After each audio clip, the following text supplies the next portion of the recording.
My dear Virgo, let's have an honest conversation about your shadow characteristics.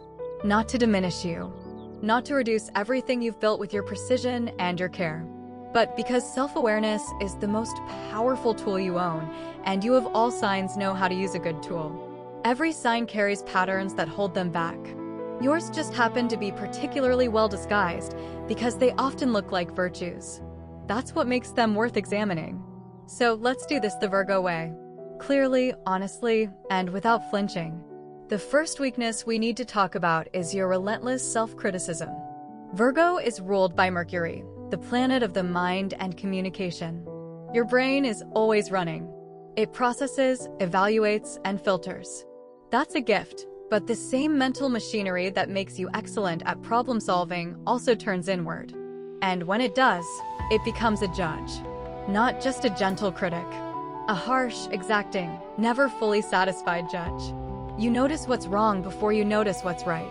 You hold yourself to a standard that shifts just out of reach every time you get close. Here's what this looks like in real life. You finish a project, something you spent real time and effort on. Someone tells you it's excellent. Your first thought isn't relief or satisfaction. It's the list of everything you should have done differently. The one paragraph you rushed. The detail you almost caught. The version you could have made if only you'd had one more day.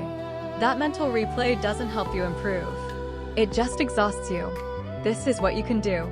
Write down 3 things you did well at the end of each day. Not 3 things you're grateful for. 3 specific actions you took that were competent, kind, or effective. Keep it in a notebook you return to. Over time, your brain needs evidence to counter the default critic. Give it that evidence in writing. The second weakness worth naming is your tendency toward chronic worry. Virgo is a mutable earth sign. That combination means you're both adaptable and deeply invested in the physical, practical world. You need things to be solid. You need plans to hold.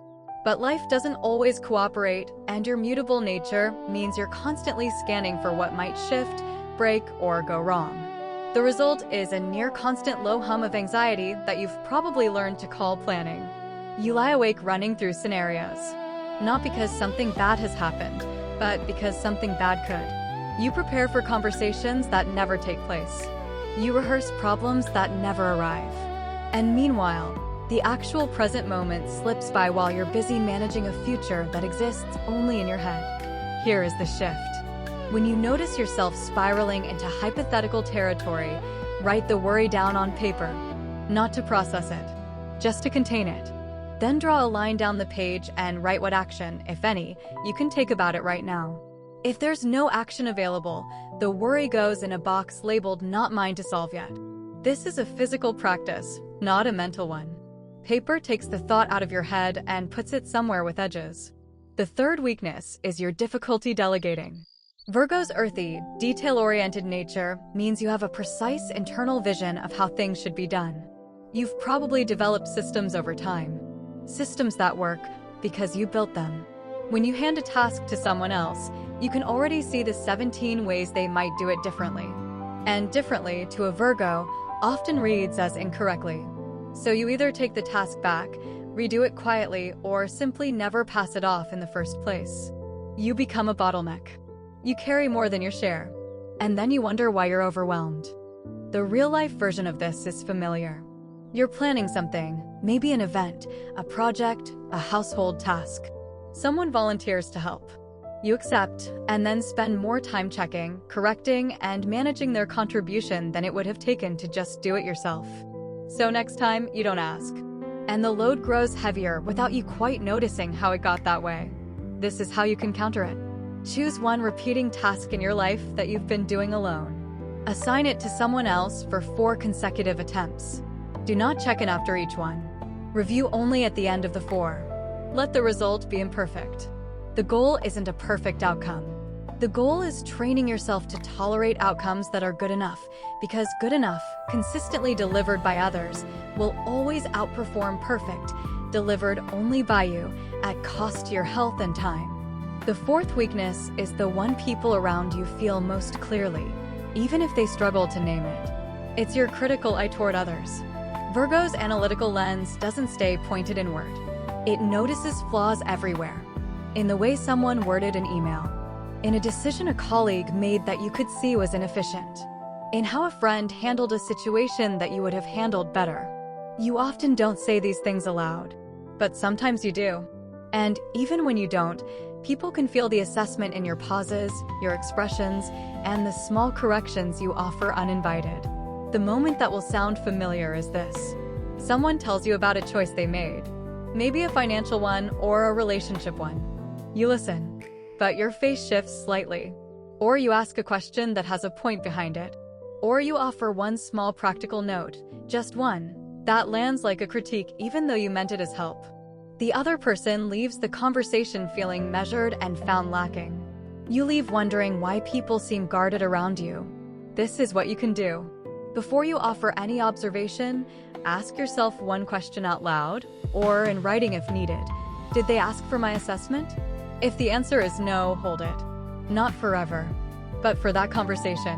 Practice exiting interactions without having offered a single correction. Count how many you withheld. That number is a measure of real growth, not restraint. The fifth weakness is one that runs deepest, and it connects all the others. It's your resistance to asking for help. You've constructed an identity around competence, around being the one who handles things. Being capable, thorough, and reliable is core to how you see yourself. Asking for help threatens that. It feels like an admission of inadequacy. So you push through. You stay quiet about the weight you're carrying. You handle it, whatever it is, until you can't. And when you finally break, it often comes out sideways. In irritability. In a sudden withdrawal. In a shutdown that confuses the people who had no idea anything was wrong. The recognizable moment looks like this. You've been managing something difficult for weeks. A health concern, a work overload, a strained relationship. People around you ask if you're okay. You say yes. You mean it partially. But you genuinely cannot locate the words for what you need, or you believe that needing something is a problem to be solved rather than a truth to be spoken. So you solve yourself alone at a steep cost. Here is the shift. Once a week, identify one thing you are managing alone that someone else could reasonably share. Then ask them directly and specifically. Not, can you help in the abstract? Something concrete. Can you take this one call for me? Or can you pick that up on your way? Or I need someone to sit with me while I figure this out. Specificity makes it easier for you to ask and easier for others to say yes. You've spent a lifetime being reliable for others. Letting someone be reliable for you is not weakness. It's balance. So there they are. 5 patterns that shadow some of Virgo's finest qualities. Self-criticism that dresses up as high standards. Worry that passes itself off as preparation. The need for control that isolates you under the weight of your own load. A critical lens that keeps people at arm's length. And a self-sufficiency that sometimes becomes a wall. None of these make you broken. They make you a Virgo who hasn't yet fully turned those analytical skills toward your own interior mechanics. But you can. And if anyone is equipped for honest self-examination, it's you. Which of these 5 resonated with you most? Leave it in the comments below. And if this kind of honest, grounded conversation is what you're looking for, subscribe so you don't miss what's coming for the other signs. Don't forget to like and subscribe. Have a blessed day.